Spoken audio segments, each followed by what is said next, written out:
Friends, I doctor SVK Lal welcome you all in my YouTube channel. मेरे YouTube channel में आपका बहुत बहुत स्वागत है। अगर आप इस चैनल पर नए हैं तो चैनल को लाइक, शेयर और सब्सक्राइब करें। साथ ही बेल आइकॉन दबाना मत भूलें। आज हम आपके लिए लेकर के आए हैं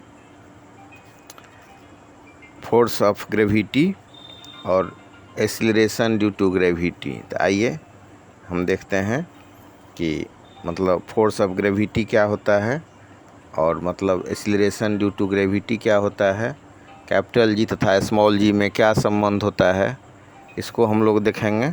साथ ही हम देखेंगे कि गुरुत्वीय त्वरण जी के मान में परिवर्तन कैसे होता है और स्थान तथा ऊंचाई का क्या प्रभाव पड़ता है, इस पर हम चर्चा करेंगे।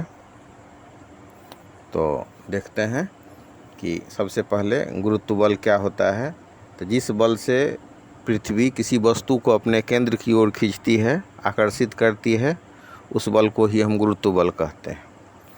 या इसको हम ऐसे भी समझ सकते हैं कि दो वस्तुओं के बीच में गुरुत्वाकर्षण बल लगता है, तो ऐसा गुरुत्वाकर्षण बल, दो वस्तुओं के बीच लगने वाला ऐसा गुरुत्वाकर्षण बल जिसमें एक वस्तु पृथ्वी हो, तो उसके बीच लगने वाले गुरुत्वाकर्षण बल को हम गुरुत्व बल कहते हैं।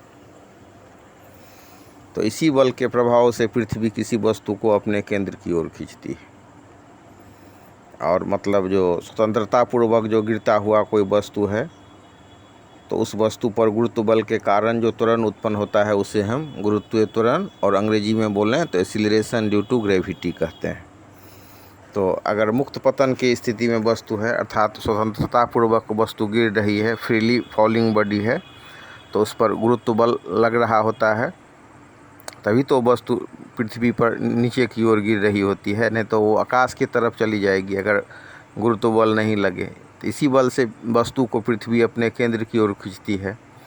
तो ये जो गुरुत्व बल है, इस बल से किसी भी वस्तु को पृथ्वी अपने केंद्र की ओर खींचती है, इस बल के कारण जो त्वरण उत्पन्न होता है, इसी त्वरण को हम बोलते हैं गुरुत्वीय त्वरण या एक्सीलरेशन ड्यू टू ग्रेविटी या ग्रेविटेशनल एक्सीलरेशन भी बोलते हैं। अब इसको जी से व्यक्त किया जाता है। एवरेज मान की बात करें तो इसका एवरेज वैल्यू होता है 9.8 मीटर पर सेकेंड स्क्वायर। तो इसको हम स्मॉल जी से डिनोट करते हैं और हमने देखा कि यूनिवर्सल ग्रेविटेशनल कांस्टेंट जो होता है उसको हम कैपिटल जी से डिनोट करते हैं। तो आइए हम देखते हैं कि कैपिटल जी तथा स्मॉल जी में क्या संबंध है, दोनों को कैसे कैसे व्यक्त करते हैं। तो कैपिटल जी होता है यूनिवर्सल ग्रेविटेशनल कांस्टेंट या हिंदी में बोलें तो सार्वत्रिक गुरुत्वाकर्षण नियतांक, और जी को बोलते हैं, स्मॉल जी को हम बोलते हैं गुरुत्वीय त्वरण, या यूँ कह लीजिए कि गुरुत्वीय त्वरण को हम स्मॉल जी से डिनोट करते हैं। तो अब देखिए कि जी और तथा कैपिटल जी तथा स्मॉल जी में क्या संबंध है। तो यदि पृथ्वी का द्रव्यमान m, पृथ्वी के द्रव्यमान को हम m माने और पृथ्वी के त्रिज्या को कैपिटल R से डिनोट करें, तो पृथ्वी का द्रव्यमान अगर कैपिटल M हो गया और पृथ्वी के त्रिज्या को कैपिटल R से डिनोट कर रहे हैं, तो पृथ्वी के सतह से नगण्य ऊंचाई पर अगर एक छोटी सी वस्तु रखी जाए जिसको हम डिनोट करते हैं स्मॉल m से, तो गुरुत्वाकर्षण के नियम के हिसाब से इस पर कितना फोर्स लगेगा, इस पर फोर्स लगेगा F is equal to capital G into capital M into small m upon R square. और किसी भी वस्तु का जो भार होता है वो mg के बराबर होता है। m वस्तु का द्रव्यमान और g होता है गुरुत्वीय त्वरण। तो इस हिसाब से हम देखेंगे कि mg बराबर हो जाएगा हमारा capital G into capital M into small m upon R square.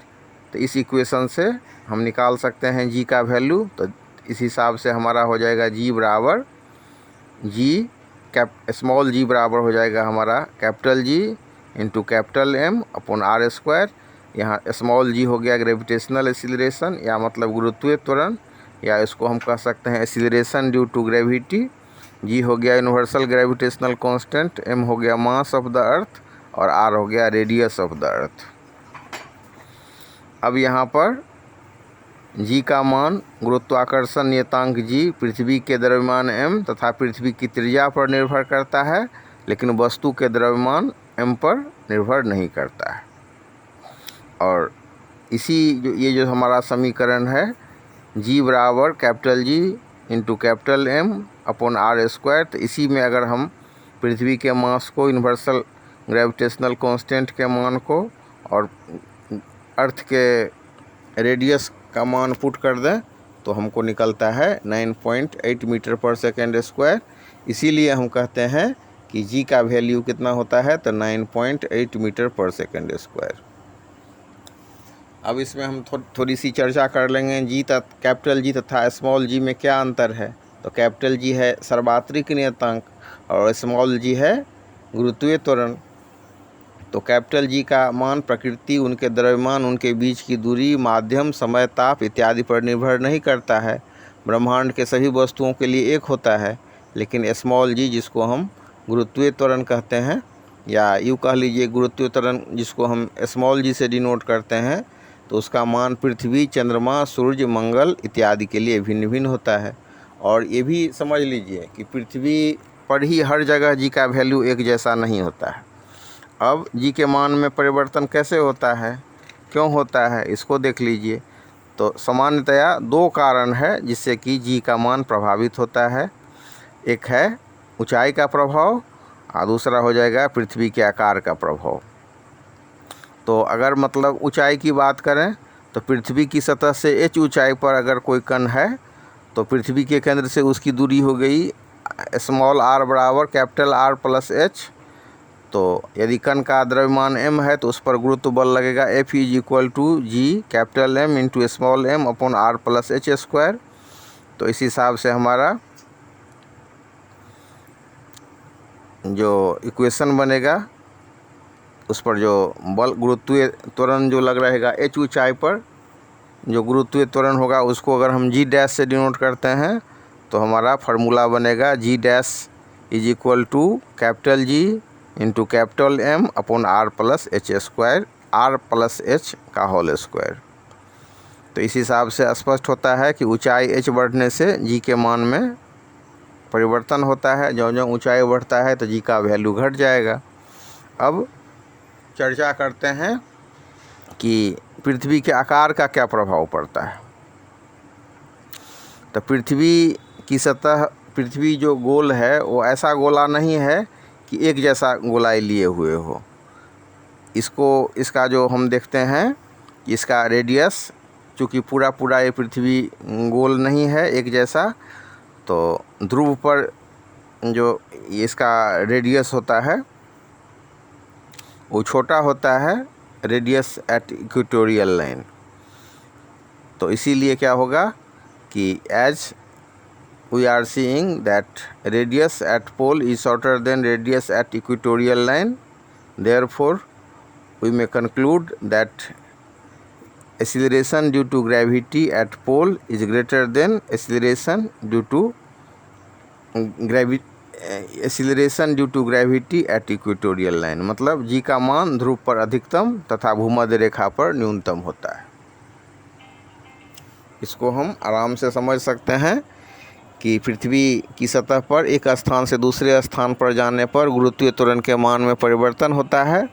और प्रयोग के द्वारा यह पाया गया है कि ध्रुव पर, पोल पर जो G का वैल्यू होता है, मतलब गुरुत्वीय त्वरण का मान होता है, वो होता है 9.83 मीटर पर सेकेंड स्क्वायर।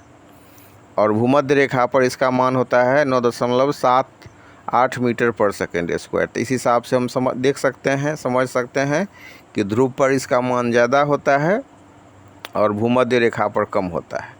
तो ऐसा क्यों होता है? इसका कारण ये है कि पृथ्वी एक जैसा गोलाकार नहीं है, एक जैसा गोलाई लिए हुए ये पृथ्वी एक जैसे गोलाकार लिए हुए नहीं है। इसका जो गोला का साइज है वो एक जैसा नहीं है, पूर्ण रूप से ये गोलाकार नहीं है। कहीं ध्रुव पर ये चपटी है और भूमध्य रेखा पर ये उभरी हुई है। तो ध्रुव को ही अंग्रेजी में पोल बोलते हैं। इसीलिए जो ध्रुव पर जो ग्रेविटेशनल एक्सीलरेशन होता है, गुरुत्वीय त्वरण होता है, तो उसको हम लिखते हैं G, P से, P हो जाएगा सफिक्स में। तो इस हिसाब से हमारा हो गया GP will be equal to capital G into capital M upon RP square. तो यहाँ GP हो गया गुरुत्वीय त्वरण पोल पर, G हो गया यूनिवर्सल ग्रेविटेशनल कांस्टेंट, M हो गया mass of the earth, RP हो गया radius of the earth at pole. और अगर हम बात करें कि gravitational acceleration at equatorial line, तो इसको हम GE से डिनोट करेंगे, स्मॉल g और सफिक्स में हो जाएगा E। GE will be equal to capital G into capital M upon RE square. तो यहाँ GE को हम कैसे व्यक्त करेंगे, कैसे इसको पढ़ेंगे, तो इसको हम पढ़ेंगे gravitational acceleration at equatorial line, और gravitational acceleration at equatorial line will be equal to GM upon RE square. और हम देखते हैं कि मतलब ग्रेविटेशनल ये रेडियस जो होता है पृथ्वी का, वो पोल पर क्या होता है, तो वो छोटा होता है इक्वेटोरियल लाइन पर जो अर्थ का रेडियस है उससे, उसके तुलना में। तो इसको हम लिख सकते हैं RP is shorter than RE, and as the RP is shorter than RE we will find, and it is clear and obvious that GP will be greater than GE। तो G का मान ध्रुव पर अधिकतम और भूमध्य रेखा पर न्यूनतम होता है। और समझ लीजिए कि भूमध्य रेखा क्या होता है, तो भूमध्य रेखा को हम बोलते हैं विषुवत रेखा भी बोलते हैं, और मतलब अंग्रेजी में इसको हम इक्वेटोरियल लाइन बोलते हैं। तो पृथ्वी के बीचों बीच जो रेखा, काल्पनिक रेखा खींची गई है, इसी को हम भूमध्य रेखा कहते हैं। भू का अर्थ होता है पृथ्वी, मध्य का अर्थ होता है बीच में। तो ऐसी काल्पनिक रेखा जो पृथ्वी के मध्य में खींची गई है, उसको हम कहते हैं भूमध्य रेखा, और अंग्रेजी में इसके लिए शब्द है इक्वेटोरियल लाइन। तो यहाँ हम लोगों ने देखा कि ये जो एक्सीलरेशन ड्यू टू ग्रेविटी है, उसके मान में परिवर्तन होता है। दो कारण से परिवर्तन होता है, एक होता है ऊंचाई का प्रभाव और दूसरा होता है पृथ्वी के आकार का प्रभाव। और चूँकि हम जानते हैं कि पृथ्वी का रेडियस बहुत होता है 6400 किलोमीटर, तो उसके तुलना में कुछ किलोमीटर अगर मान में परिवर्तन हो